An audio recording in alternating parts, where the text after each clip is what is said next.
शुभ रात्रि sleep stories में आपका स्वागत है। आज की कहानी है बूढ़ी अम्मा का जादुई इलाज। जो मज़ा ठेले के पास खड़े होकर खाने में है वो होटल के अंदर बैठकर नहीं। और इस स्वाद की भाई क्या कहने। फिर नरेंद्र लाल ने आखिरी गोलगप्पा मुंह में डाला ही था कि जलजीरा नाक तक चढ़ गया। खांसते हुए एक सूखा हुआ अतिरिक्त गोलगप्पा अलग से मांगा। अरे धीरे धीरे खाओ, क्या जल्दी पड़ी है, इतना तीखा डालते हैं ये लोग। पत्नी कमला ने टोक दिया। थोड़ा जलजीरा और देना। प्रणव, और खाना है? नरेंद्रलाल ने दोने को सड़क पर फेंकते हुए बेटे प्रणव से पूछा। तभी कमला ने टोक दिया, ज्यादा मत खाओ, रात का खाना भी बाकी है। पति की तरफ देखते हुए, चलो गाड़ी ले आओ, कपड़े भी खरीदने हैं अभी, धर्मराज आने वाले होंगे। गर्मी ज्यादा थी। प्रणव ने पानी के लिए पूछा। यहाँ बाजार में पानी? इधर उधर देखते हुए फिर उस गोलगप्पे वाले ने बगल के प्लास्टिक के कंटेनर में रखे साफ पानी की ओर इशारा किया। लेकिन इस पानी से केवल हाथ धो सकते हैं, इसे कैसे पी सकते हैं? कनस्टर भी इतना गंदा? नहीं, ये कैसी दुकान पर खिलाते हो? कमला ने झिझकते हुए नरेंद्रलाल से कहा। नरेंद्रलाल ने दुकान वाले से पूछा कि आसपास कोई पानी की दुकान है? है तो साहब, यही 5वीं गली छोड़कर एक हैंडपंप लगा हुआ है। हम सब लोग वहीं से पानी भरते हैं। बाकी आगे एक दुकान है, वहां मिल जाएगा, 15 रुपए बॉटल। फिर वो लोग दुकान खोजने आगे निकल लिए। प्यास बुझाकर ये लोग कपड़े वपड़े खरीदने चले गए होंगे। नरेंद्र लाल को इस शहर में आए हुए 1 ही साल हुआ था। किसी कारखाने में मैनेजर की पोस्ट पर काम करते थे। अक्सर शाम को कस्बे के बाजार घूम लिया करते थे। कभी इस बाजार, कभी उस बाजार। लेकिन आज दोपहर में ही बाजार आना पड़ा, कारण घर पे मेहमान आने वाले थे और उनकी पत्नी अपनी पसंद की खरीदारी करना चाहती थी। वरना इतनी धूप में कौन बाहर निकले। पहनावे से थोड़ी अमीरी झलकती है। नरेंद्रलाल का घर इस बाजार से 1-2 मील दूर होगा। इस बाजार को लोग मुकेरी बाजार के नाम से जानते थे। इसकी खास बात ये थी कि लगभग हर एक सामान अच्छे दामों में मिल जाते थे। बड़ी बड़ी दुकानों ने छोटी दुकानों पर कब्जा कर लिया था। विकास की दौड़ में गरीबी पीछे छूट गई, क्योंकि इसको परिभाषित करने वाले लोग ही नहीं बचे। फिर भी कुछ ठेले वाले और फुटपाथ की कुछ दुकानें अपने वजूद को बचाने के लिए रोज का रोज बड़ी दुकानों के सामने संघर्ष करती दिख जाती थी। वह इनको खींचने वाले दुकानदार अपना सामान चिल्ला चिल्ला कर बेचते थे। इस बदलते वक्त में जिन्होंने अपने आप और काम करने के तरीकों को बदला, वही समय के साथ चलते रहे। जैसे उस गोलगप्पे वाले ने हाथ में पन्नी के दास्ताने पहन लिए, मुंह पर कपड़ा ढक लिया, गोलगप्पे शीशे में रख लिए इत्यादि। और जो पीछे छूट गए उन्हें रोजी रोटी के भी लाले पड़ गए। कुछ दूरी पर सब्जी की बड़ी बड़ी दुकानें हैं। लगभग हर तरह की सब्जियां यहाँ मिल जाती हैं। ये लोग सब्जियां दूर सब्जी मंडी से सस्ते में खरीदते थे और यहाँ ऊंचे दामों में बेचते थे, क्योंकि उन्हें अपने दुकान का किराया, माल लाने का खर्चा, रोज की वसूली और लाभ सब देखना होता था। ये सब्जी मंडियां काफी दूर थीं। इसी बाजार की आखिरी पूछ से थोड़ा हटकर कूड़े के पास फुटपाथ पर एक बूढ़ी औरत ने थोड़े सब्जियों के ढेर लगा रखे थे। थोड़े टमाटर के ढेर, थोड़े आलू, थोड़ी मिर्च और थोड़े नींबू के। बूढ़ी का शायद 65वां साल चल रहा होगा। जिम्मेदारियों के बोझ से झुके हुए कंधे, लू के मार सहती हुई झुर्रियां, रोजी रोटी की उम्मीद में बढ़ती माथे की शिकन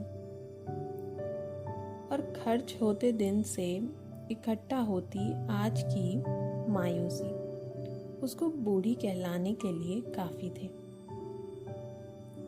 वो दूर से लोगों को अपने अपने सामानों की बोली लगाते हुए दुकानदारों की आवाजें सुनती और उनके ग्राहकों को देखती। ये उसे भी पता था कि लोग की ताज़ी और विभिन्न सब्जियों के भंडार के आगे उसकी छोटी सी सब्जियों को कौन पसंद करेगा। लेकिन शायद कोई रिक्शे वाला, ठेले वाला या कोई मजदूर ही भगवान बनकर आ जाए। काले सफेद रूखे बालों की उलझनों को छुपाती हुई चिंगुड़ी मैली उसकी धोती की घूंघट, चेहरे के रंग को निचोड़कर खाली जगहों को भरती हुई गर्म लू से सनी हुई धूल, ढलती उम्र के भार को धीरे से उठाती पलकें, पसीने को रास्ता देती हुई झुर्रियों की अनगिनत समांतर नालियां, धुंधलाती नजरों से अपनी चप्पल की टाट बनाकर बैठी हुई खरीदार की आस में। ईश्वर ने जीने के लिए कुछ न कुछ वजह सभी को दी है। उस बूढ़ी के लिए भी है, उसकी पोती अनीता, जो कि उसके बगल में बैठी है, 3-4 साल की, लाल फ्रॉक पहने, पत्थर के छोटे छोटे टुकड़ों से खेलती हुई, गरीबी अमीरी के शब्दों से अनजान। उसे बस इतना पता है, लोगों के पास हर समय पैसे नहीं होते। इस गर्मी में मुंह अक्सर सूख जाता है, लेकिन शुक्र है ईश्वर का, 5 गली छोड़ के एक हैंडपंप है। थोड़ा मटमैला पानी आता है, लेकिन चलेगा। आखिर ये शरीर भी तो माटी का ही है। अनीता अपने छोटे छोटे पैरों से दिन में 2 बार लोटा भर लाती। अक्सर बूढ़ी अपनी धोती में लाई गुड़ बांध कर रखती, जिससे दोपहर का खाना हो जाता था। दोनों दादी पोती आपस में बात करते हुए चबेना चबाते। लू बह रही है। लोगों के फेंके हुए दोने पहिए की तरह लुढ़कते हुए बूढ़ी की सब्जियों के ढेर में आके रुक जाते। अनीता उसे हटाती। इन्हीं में से कोई दोना शायद नरेंद्र लाल या उसके परिवार ने फेंका होगा। खैर, शाम के 4 बज गए। उधर नरेंद्र लाल कपड़े व जरूरी सामान खरीद कर गाड़ी से गुजर रहा था। कमला को याद आया कि कुछ सब्जियां भी खरीदनी है, सो गाड़ी किनारे कर दुकान से मोल भाव करने लगे। आज सब्जियां काफी महंगी लग रही हैं, लेकिन फिर भी मेहमान के सामने अपनी धाक भी तो जमानी है। तो मशरूम, प्याज व शिमला मिर्च खरीद ली। टमाटर जैसी सस्ती सब्जी का भाव उन्हें महंगा लगा। भला टमाटर का दाम इतना ज्यादा कैसे हो सकता है? मशरूम 250 रुपए किलो उन्हें मंजूर था, लेकिन टमाटर 25 रुपए किलो नहीं। सारा बाजार छान मारा, लेकिन आज कहीं भी टमाटर सस्ता नहीं है। प्रणव ने आइसक्रीम खाने की जिद की, सो दुकान पर जाकर अच्छी सी 30 रुपए वाली आइसक्रीम उसे दिला दी। देर हो रही थी। कमला को याद आया कि अभी घर में 3 से 4 टमाटर रखे हुए हैं, काम चल जाएगा। गाड़ी में बैठकर घर की ओर चल दिए। तभी बाजार की आखिरी छोर पर वही बुढ़िया कुछ सब्जियों के ढेर के साथ दिखी।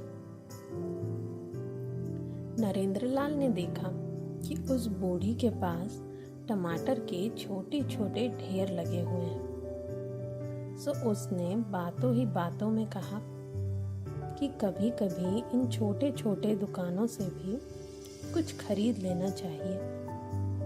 इससे इन गरीब लोगों का भी भला हो जाता है। कमला ने सोचा कि इस दुकान पर मोल भाव करना सही रहेगा। उसे विश्वास था कि यहाँ तो वो पक्का सस्ते में टमाटर खरीद लेगी। लेकिन गाड़ी से उतरकर फुटपाथ से सामान खरीदना थोड़ा संकोच सा था। उनका ऊंचा अमीरी का स्तर उन्हें रोक रहा था। लेकिन टमाटर? गाड़ी से उतरने के पहले उन्होंने अपने दिमाग को समझाया कि वो उस बुढ़िया के लिए पुण्य का काम करने जा रहे हैं। गाड़ी का दरवाजा खुला। बूढ़ी ने उन्हें देखा और देखती ही रही।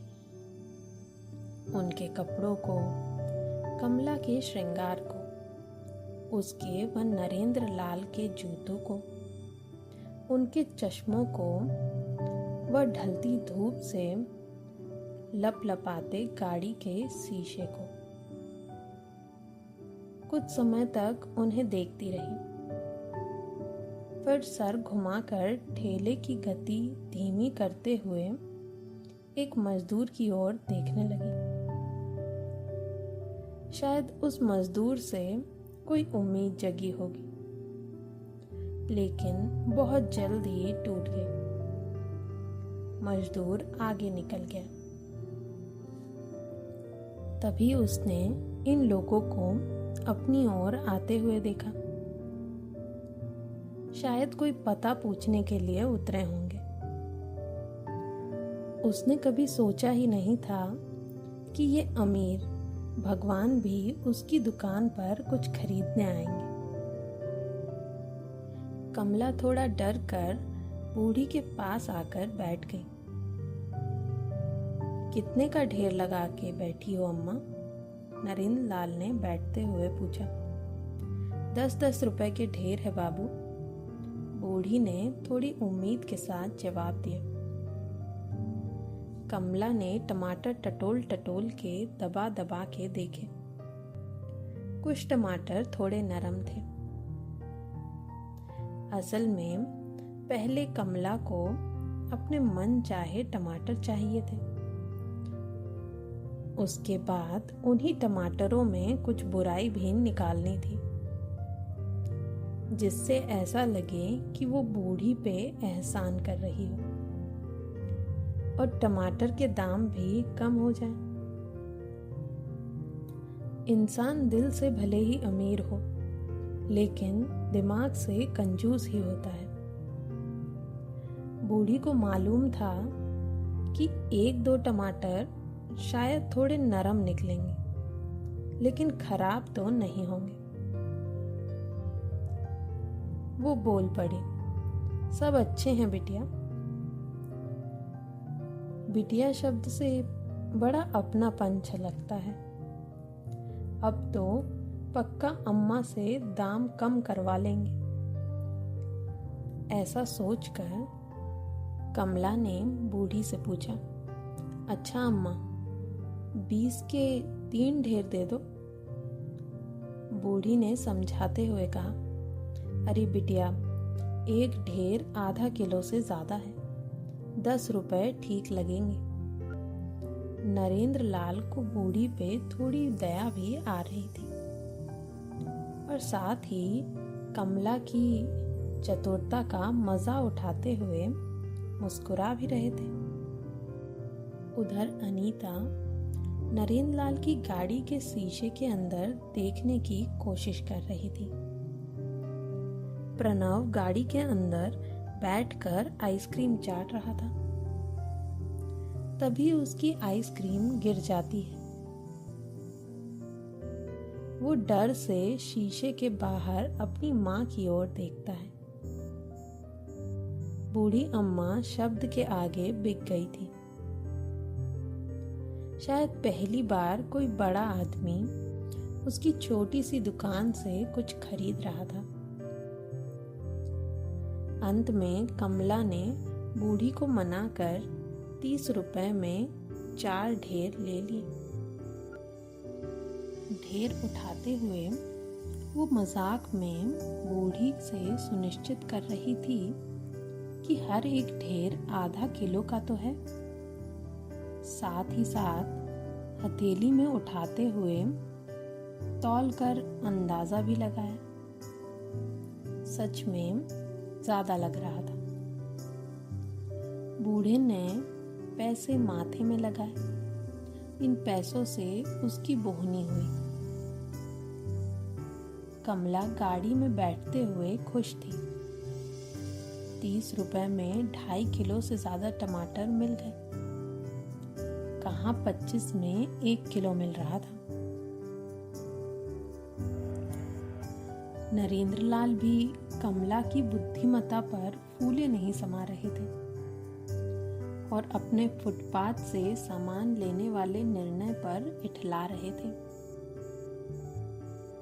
नरेंद्र लाल का घर मुकेरी बाजार से 2 मील की दूरी पर था। गाड़ी धुएं उड़ाती हुई आगे निकल गई। बूढ़ी खांसते हुए फिर से ढेर सजाने लगी। हर एक ढेर पे बूढ़ी को 4 रुपए मिलने थे। एक ढेर का नुकसान हो गया। फिर भी 4 ढेर पे 6 रुपए की कमाई हुई। आज किस्मत अच्छी थी। वो भी खुश थी।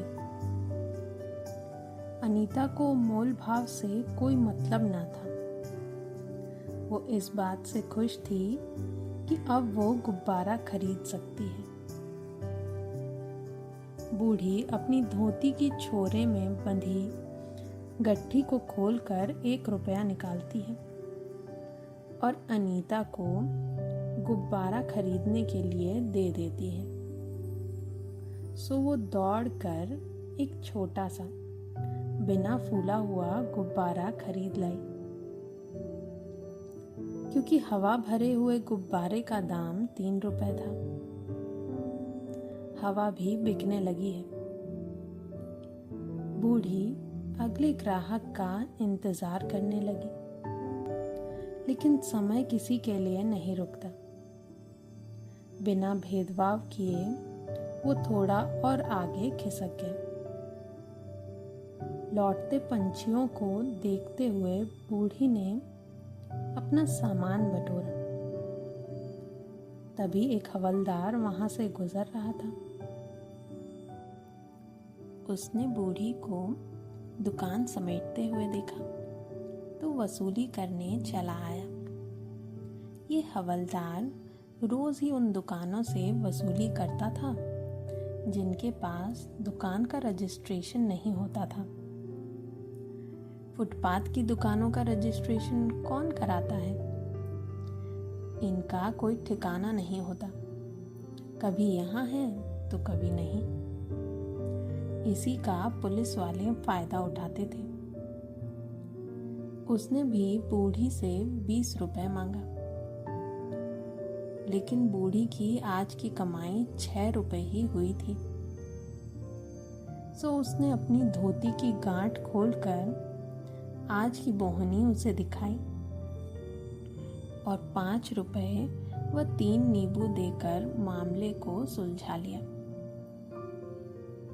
फिर वो हे राम करती हुई उठी। दोनों पैर कुछ देर के लिए सुन्न पड़े थे। जमे हुए खून ने फिर से दौड़ना शुरू किया।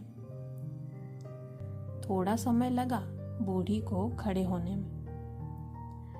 उसे दोनों पैरों पर खड़े होके ऐसे लगा जैसे जग जीत लिया। उसे एहसास हुआ कि अभी भी उसमें ताकत है। सामान को एक बोरे में भरकर पीठ पे लादा व घर की तरफ बढ़ चली। लगभग 3 किलो का सामान अभी भी बिकना बाकी था। अनीता भी गुब्बारे को फुलाने की कोशिश करती हुई लोटा लेकर साथ हो ली। चलते चलते बूढ़ी का एकमात्र बेटा व अनीता का पिता मंगल रास्ते में मिल गया। उसने बूढ़ी का सामान उठा लिया और अनीता का हाथ पकड़कर घर की ओर बढ़ने लगा। बूढ़ी धीरे धीरे पीछे आने लगी। असल में बूढ़ी की 2 बड़ी बेटियां भी थीं, लेकिन बचपन में ही उनकी आकस्मिक मृत्यु के गाल में समा गई। बूढ़ी का घर बाजार से लगभग 1.5 मील की दूरी पे एक छोटे से इलाके में है। उसके पति किसी का ट्रक चलाते थे, लेकिन 15 साल पहले एक दुर्घटना में मारे गए थे। तब से बूढ़ी कहीं चूल्हा चौका करके तो कहीं मजदूरी करके अपने बच्चों का लालन पालन करती थी। जब शरीर जवाब देने लगा तो सब्जियां ही बेच लेती थी। मंगल के बचपन को उसके दोस्तों की संगत ने बिगाड़ दिया और जवानी को बीड़ी शराब की लत ने। वैसे तो वो मजदूरी करता है, लेकिन एक बड़ा हिस्सा इन सब खर्च पर लगा देता है। वह एक छोटा हिस्सा घर वालों की भूख के लिए। मजदूरी का काम भी तो रोज कहाँ मिलता है। मंगल हफ्ते में 2 बार सब्जी मंडी से कुछ सब्जियां खरीद लाता, जिसको बूढ़ी बाजार में बेच आती थी। उसकी बहू कांति घर का काम देखती है। बूढ़ी का घर भी बूढ़ी की तरह ही जर्जर हो गया है। दीवारों की दरारें से बाहर झांकती व दम तोड़ती हुई ईंट। अक्सर बुरादा उनसे झड़ता रहता है। लकड़ी के दरवाजे नीचे की तरफ से गल चुके हैं। लोग इसे आहिस्ते से खोलते और बंद करते हैं।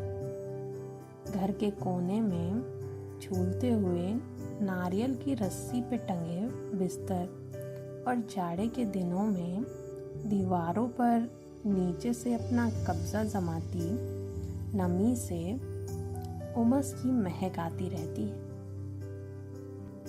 रात में लालटेन के धुएं उस महक को थोड़ा कम कर देते। दीवारों की खूंटी पे टंगे हुए पुराने साल के फटे हुए कैलेंडर अपने एल्युमिनियम की पट्टी से आधे अलग होकर झूल रहे थे। इन कैलेंडरों को फेंका नहीं जा सका क्योंकि उसमें भगवानों की तस्वीरें हैं। अपना सीना चीर राम सिया का दर्शन कराते हुए हनुमान की तस्वीर। आज बिजली नहीं है या फिर शायद मंगल ने कटिए का तार उतार लिया है। 100 वॉट की बल्ब मायूस सी छत के जंग लगी छल्ले में बंधी नारियल की रस्सी से लटकी हुई है। उस पे जमी कालिक व धुएं की मोटी परत उसकी मायूसी को छुपा रही है। खाना घर के बाहर लकड़ी की टाट से घिरे जगह में बनता है। शाम को कांति बाजार में बेचने वाली सब्जियों में से सड़ी गली सब्जियां बीन के अलग कर देती, फिर उन्हीं सड़ी गली अलग की गई सब्जियों से परिवार का खाना बनता। आज भी वो पुराने टमाटरों में से ज़्यादा गले हुए टमाटर निकाल रही है जिससे सब्जी बन सके। पास में लेटा मंगल वो 1 रुपए वाला गुब्बारा फुलाने की कोशिश कर रहा है, लेकिन अफसोस गुब्बारे में सुई भर का छेद था। फूलता फिर पचक जाता। कहीं ठीक ठाक काम मिल जाए तो बिटिया को स्कूल में डाल दे, ऐसा सोचते हुए वो गुब्बारा फुलाना भूल जाता। अनीता बूढ़ी के पास बैठकर लोरी सुनती। उधर नरेंद्र लाल के यहाँ धर्मराज व उसकी बीवी की खूब खातिरदारी हो रही है। मशरूम की रसेदार व शिमला मिर्च की सूखी सब्जी, पालक व मेथी के पराठे, खीर और आधे घंटे बाद फ्रिज से ठंडी भाप छोड़ती आइसक्रीम से सभी की आत्मा तृप्त हो गई। प्रणव को तो वैसे भी आइसक्रीम बहुत पसंद है, सो एक बार के बाद दूसरी कटोरी। धर्मराज की बीवी ने उसे ज्यादा आइसक्रीम खाने से टोक दिया क्योंकि वो बीमार भी हो सकता है। पराठे ज्यादा बन गए थे, सो बचे हुए बाहर कुत्तों को डाल दिए गए। रात के खाने के बाद लोग छत पे टहलने के लिए चले गए, खाना पचाने के लिए। पैसे वालों के लिए दिन के बाद शाम और फिर रात होती है, जबकि गरीबों के लिए दिन के बाद सीधे रात होती है। बूढ़ी के लिए भी रात अक्सर जल्दी ही हो जाती। मंगल, कांति व अनीता घर के अंदर सोए हुए हैं, जबकि बूढ़ी बाहर खटिए पे धोती का पंखा करती हुई पड़ी है। पेड़ पर बैठा उल्लू उसी की तरफ देख रहा है। झिंगुर अपनी कानाफूसी में लगे हुए हैं। कहीं दूर आधी रोटी के लिए कुत्ते लड़ रहे हैं। सिरहाने के पास एक लोटा पानी रखा हुआ है। खटिये से लटकती सुतलियों में कोई भी हरकत नहीं हो रही। ईश्वर की इच्छा के बगैर एक पत्ता नहीं हिलता। आज भी शायद वही नाराजगी है। मच्छर भी काफी लग रहे हैं। बूढ़ी अक्सर मच्छर मारते हुए उठ के बैठ जाती, फिर लोटे से पानी पीती, हे राम बोल लेट जाती।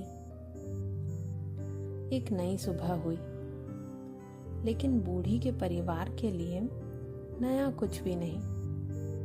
फिर से आज वाला दिन बीते हुए कल के दिन को दोहराएगा। सबके अपने कर्म व क्रियाएं पहले से ही निश्चित है।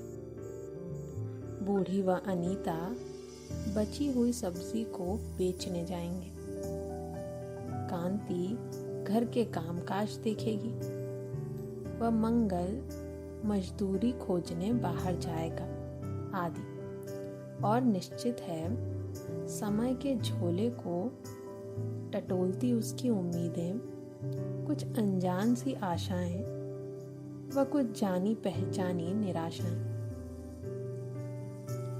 लेकिन नरेंद्र लाल के परिवार के लिए आज की सुबह कुछ खास है। सुबह ताजा नाश्ता बनाया गया। रात की बासी सब्जी वैसे तो फ्रिज में रखी हुई थी, लेकिन सुबह कैसे परोसे? धर्मराज की पत्नी क्या सोचेगी? सो बाहर गाय को डाल दी गई। सभी लोगों ने नाश्ता किया सिवाय प्रणव के। खाने को देखते ही उसे रोना आने लगा। पानी पीने तक की इच्छा नहीं कर रही थी। एकदम सुस्त सा बैठा हुआ था। दोपहर होते होते तबीयत और भी बिगड़ती चली गई। उसके चेहरे की रौनक जाती रही। बुखार नहीं था, लेकिन एक भी अन्न मुंह में नहीं गया था। कमला ने उसकी मनपसंद आइसक्रीम मंगवाई, लेकिन प्रणव ने उसे छुआ तक नहीं। फिर कमला ने जबरदस्ती उसके मुंह में कुछ डाला, लेकिन तुरंत ही उसने उल्टी कर दी। परिवार के एक डॉक्टर को बुलाया गया। उन्होंने कुछ दवाई व इंजेक्शन भी लगाए, लेकिन हालत में कोई सुधार न आया। धर्मराज व उसकी पत्नी भी वहीं रुके हुए थे। शाम होते होते प्रणव को अस्पताल में भर्ती कराया गया। प्रणव की आंखों से अनायास ही आंसू बहने लगते। डॉक्टर ने एड़ी चोटी का जोर लगाया, लेकिन बीमारी क्या है समझ में नहीं आई। स्थिति यहाँ तक बिगड़ गई कि अगर किसी को प्रणव कुछ खाते हुए देख ले तो उसे तुरंत ही उल्टी आ जाती थी। सुबह से दोपहर, दोपहर से शाम, फिर शाम से रात 12 बज गए, लेकिन एक भी दाना मुंह में नहीं गया। ऊपर से रह रहकर सिर में दर्द उठना, आंखें भारी भारी लगना, बेचैनी होना और पेट में दर्द रहना आदि लक्षण धीरे धीरे शरीर को अपनी चपेट में लेने लगे। हालांकि डॉक्टर ने ग्लूकोज चढ़ाकर शरीर को एकदम कमजोर होने से बचा लिया, लेकिन रोग क्या है किसी को समझ नहीं आया। नरेंद्र लाल व कमला की तो नींद ही उड़ गई। धर्मराज व उसकी पत्नी को नींद आ रही थी, लेकिन इस स्थिति में कैसे कहे। बीच में कभी कभी जमाई लेकर ये जताने की कोशिश भी करते। लगभग रात 2 बजे धर्मराज व उसकी पत्नी को नरेंद्रलाल आराम करने के लिए उनके घर छोड़ आए। इसी बीच एक अस्पताल की दाई ने, जो कि शाम से ये सब देख रही थी, कमला को बताया कि उसके बच्चे की तबीयत ठीक नहीं हो रही है और इसके लक्षण किसी पुरानी बीमारी या असंतुलन के कारण हो सकते हैं। उसने सुझाया कि शायद आयुर्वेदिक इलाज से फायदा हो सकता है, क्योंकि आयुर्वेद में शरीर के असंतुलन को ठीक करने के उपाय हैं। दाई के तर्कों के आगे कमला बोल नहीं पाई। वैसे भी कमला इन सब बातों पर जल्दी ही भरोसा कर लेती थी। इसे उसकी ममता कह लीजिए या कमजोरी, उसे निदान से मतलब था, तरीकों से नहीं। लेकिन यहाँ आसपास या दूर वह किसी को नहीं जानती जो इस तरह के इलाज कर सके। उसने दाई से अधीर होकर पूछा तो दाई ने कहा, वो बुढ़िया सुबह 10 बजे के आसपास मुखेरी बाजार में बैठती है, किसी से भी पूछ लेना। आयुर्वेदिक इलाज करने वाली अम्मा, लोग जानते हैं उसे। जैसे एक आशा की किरण जगी हो। रात अपने चौथे पहर को धीरे धीरे खर्च कर रहा था। उसे भी तो अपने होने का एहसास दिलाना था, नहीं तो इस पहर का मूल्य पल पल ओझल होते चांद से बेहतर कौन जान सकता है। आज से पहले शायद ही कभी नरेंद्रलाल और कमला ने इस पहर के अकेलेपन को महसूस किया हो। ऐसा लगता जैसे समय ठहर गया हो, लेकिन दीवार घड़ी की छोटी सुई की खटखट आवाज आती रहती। दोनों रह रहकर अस्पताल की खिड़की से बाहर झांकते। घर अभी भी सोए हुए लगते। बाहर घास में से झिंगुरों की आवाज आती। टिटहरी आपस में बातें कर रही थी। कमला ने मन ही मन भगवान से प्रार्थना जरूर की होगी कि समय जल्दी बीत जाए, लेकिन उसे यह नहीं पता कि समय निष्पक्ष होता है। वो अपनी पूर्व निर्धारित चाल से ही चलता है। वो गरीबों की रात काट के अमीरों को सुबह नहीं दे सकता। उसमें भेदभाव नहीं है। भोर के मुर्गे जाग चुके थे और पूर्वा हवा बहने लगी थी। नरेंद्रलाल को लग रहा था आयुर्वेद से ठीक होने में बहुत समय लगता है, लेकिन कमला के विश्वास से उसे भी थोड़ी आशा हो गई थी और डॉक्टरों के अविश्वास पर निराशा। प्रणव की स्थिति बदतर ही थी। डॉक्टरों के पास कोई जवाब नहीं था, फिर भी अपने तरफ से पूरी कोशिश कर रहे थे। नरेंद्रलाल ने तय किया कि प्रणव को इस अस्पताल से निकालकर दूसरे नगर के अच्छे अस्पताल में भर्ती करेंगे। इसलिए अस्पताल की कागजी कार्रवाई के दौरान उसे वापस घर लाने लगे। कमला ने सहारा देकर प्रणव को गाड़ी में बैठाया। वे लोग मुकेरी बाजार के पास से गुजरे और वहां कमला के कहने पर नरेंद्रलाल आयुर्वेद वाली अम्मा का पता पूछने लगे। कुछ पुराने लोगों की दुकानें खुल चुकी थी, कुछ नए लोगों की दुकानें खुलनी बाकी थी।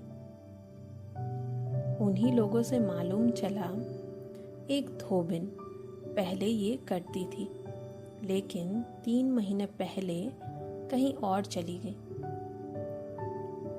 कमला की आशा धूमिल हो गई, लेकिन नरेंद्रलाल को दूसरे अस्पताल से अभी भी उम्मीदें थी, इसलिए वो घर की तरफ बढ़ चला।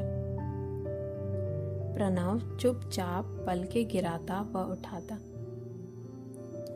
दोनों ने दूर से अपने घर की तरफ देखा। एक बुढ़िया उसके साफ सुथरे संगमरमर के चबूतरे पर बैठी हुई है। कमला ने सोचा कोई भिखारन सुबह सुबह ही आ गई है। उसके दिमाग में फुटपाथ पर से सब्जी खरीदने का संकोच, मेहमानों का ठीक तरीके से आवभगत ना कर पाने की चिंता, मशरूम जैसी महंगी सब्जी फेंकने का अफसोस, प्रणव का एक अन्न भी ग्रहण ना करने का दुख, रात की थकावट, मन में सुबह की निराशा, चबूतरे पर बैठी भिखारिन को देखकर गुस्सा आदि अप्रत्यक्ष भावनाएं उथल पुथल कर रही थी। परिणाम स्वरूप उसके दिमाग ने उससे कहा, यहाँ मेरे बेटे ने कल से पानी तक नहीं पिया है और इन भिखारियों की पेट की आग सुबह से ही भभक जाती है। ये तीखे वाक्य दिमाग से निकलते ही उसे थोड़ा आराम हुआ। वो गुस्से से गाड़ी से उतरी और बूढ़ी को देखकर कहना चाहती थी कि सुबह सुबह ही भीख मांगने चली आई, लेकिन उसके संस्कार ने उसे रोक दिया। फिर भी चिढ़कर हथेली को ऊपर घुमाते हुए उसने बूढ़ी से केवल इतना कहा, सुबह सुबह। बूढ़ी चबूतरे पर बैठी अपनी चप्पल की बद्दी लगाने की कोशिश कर रही थी। शायद बद्दी का हुक टूटकर कहीं गिर गया होगा। बूढ़ी ने समझा कि कमला जानना चाहती है कि वो कौन है, वह यहाँ कैसे। धोती से बाहर झांकते सफेद मैले उलझे बालों की आड़ से नजरें बिखेरती हुई बूढ़ी आंखें कुछ जानी पहचानी सी लग रही हैं। ये तो वही सब्जी वाली बुढ़िया है, लेकिन ये यहाँ क्या कर रही है? कमला ने उसे पहचान लिया। कमला कुछ और बोलती इससे पहले बूढ़ी ने पूछा, बिटवा अच्छा हो गया? ये सुनते ही कमला के तेवर बदल गए। उसका क्रोध कमजोर पड़ गया। उसके बोलने से पहले ही बूढ़ी ने बताया, आज भोर में एक औरत ने बताया कि साहब का बिटवा बीमार है। आने में थोड़ी देर हो गई, राह में चप्पल भी टूट गई थी। एक बार बचवा को दिखा दो। कमला ने आशा से पूछा, तुम्हें आता है इलाज करना? आयुर्वेद वाली अम्मा को तो मिली नहीं। बूढ़ी ने मुस्कुराते हुए बताया कि वो अम्मा उसकी चचेरी बहन है, लेकिन लगभग 2.5 महीने पहले काशी चली गई और वापस लौट के नहीं आई। लेकिन उसे आयुर्वेद थोड़ा बहुत आता है। कमला के मन में आशा की एक नई लहर दौड़ गई। उसने प्रणव की तरफ देखा। नरेंद्र लाल प्रणव को गाड़ी से उतारकर दरवाजे के अंदर ले गए। अंदर काफी बड़ा बरामदा था। बूढ़ी को भी अंदर बुलाया गया। वो जमीन पर बैठ गई। उसने प्रणव को देखा। उसे क्या परेशानी है पूछा, और फिर वो समझ गई। अपने झोले में से उसने कुछ जड़ी बूटी निकाली। नरेंद्र लाल ने प्रणव को बूढ़ी के सामने बैठाते हुए उससे पूछा, यहाँ का पता किसने बताया?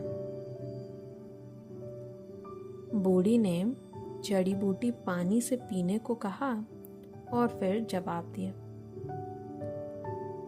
हमरे तरफ सभी जानते हैं बड़े चबूतरे वाले घर को।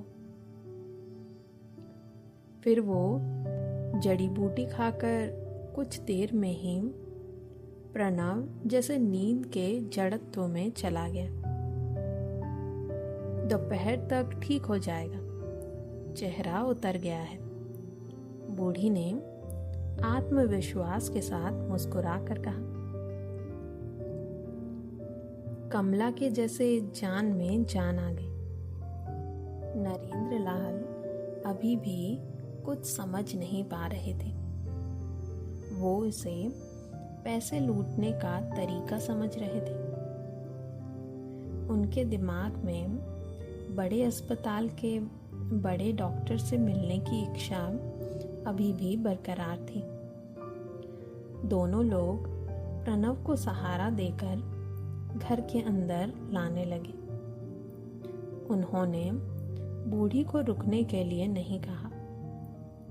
उनका मानना था कि बूढ़ी तो हर हाल में उन लोगों के बरामदे में इंतजार करेगी, फिर कुछ पैसे मांगेगी, इसलिए तो वो यहाँ आई है।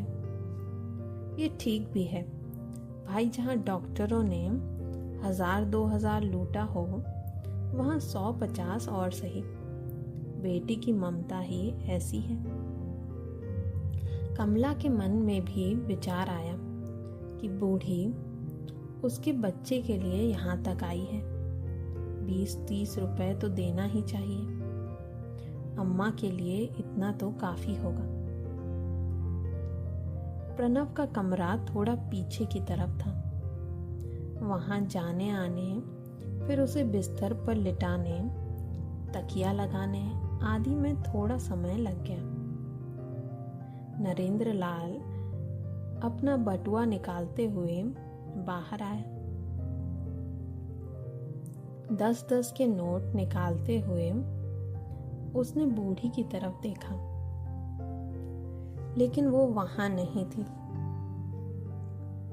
शायद वो बाहर बैठी हो, लेकिन बूढ़ी बाहर भी नहीं थी। वो किस रास्ते से आई थी, किस रास्ते से गई, कुछ नहीं पता। नरेंद्र लाल ने घर के अंदर आकर कमला को बताया। वो भी घर के बाहर आई, लेकिन बरामदे तक आकर ठहर गई। दोनों ही कुछ बोल नहीं रहे थे, केवल एक दूसरे को देख रहे थे,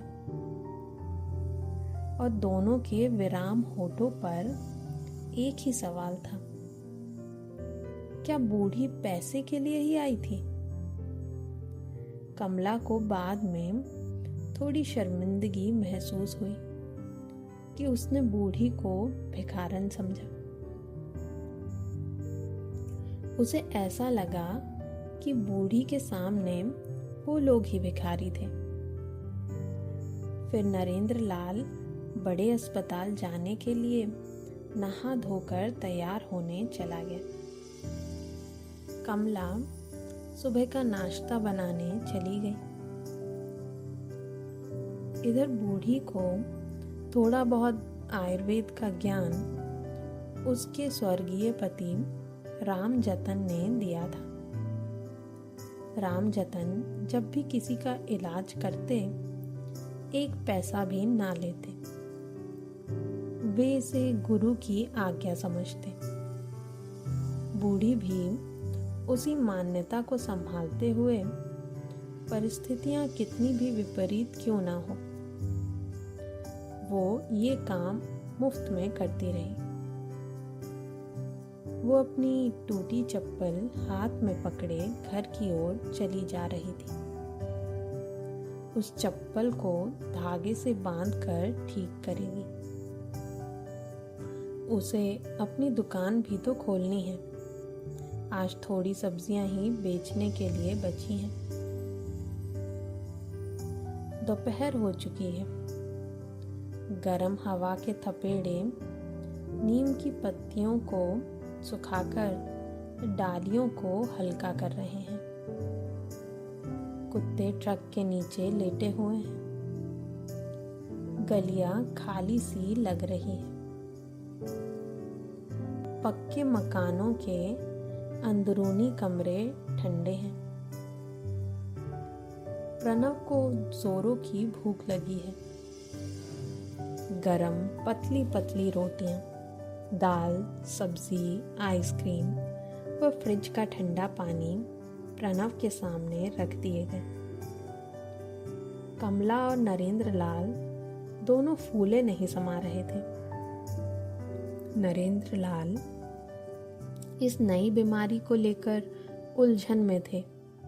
ये कौन सी बीमारी है जो बस एक बार जड़ी बूटी खाने से ठीक हो गई? लेकिन खुश थे।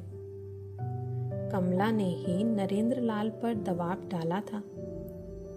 अपने इस निर्णय पर वो इठला रही थी। अस्पताल जाने की जल्दी में कमला ने कुछ टमाटर फ्रिज से निकाल कर बाहर रख दिए थे और वो भूल गई थी, जो अब गल चुके थे, सो उसने फेंक दिए। मन में सोच रही थी कि बूढ़ी ने कैसे गले गले टमाटर दे दिए थे।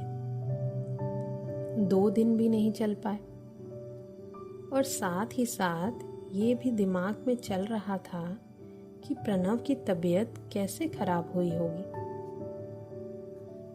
कल शायद गोलगप्पे खाने से, या फिर आइसक्रीम खाने से, या फिर रात का खाना। वो ये भी सोच रही थी कि धर्मराज या उनकी बीवी ने नज़र तो नहीं लगाई। नहीं, ये लोग भी हमारे जैसे अमीर हैं, इन्हें क्या कमी है। शायद उस बूढ़ी ने या उसकी बच्ची ने, जरूर इन्होंने ही कुदृष्टि डाली होगी। कमला को याद है, जब वो बूढ़ी से सब्जी खरीद रही थी, तब उसकी बच्ची गाड़ी को घूरे जा रही थी। जरूर उसी ने लगाई होगी कुदृष्टि। इन्हीं लोगों के पास कमी रहती है।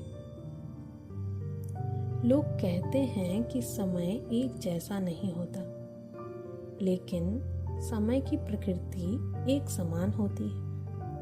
वो कभी नहीं बदलती। यह निस्वार्थ व निष्पक्ष होती है। जितना जिसके हिस्से में होता है, समय उतना भाग्य उसके हिस्से में परोस देता है।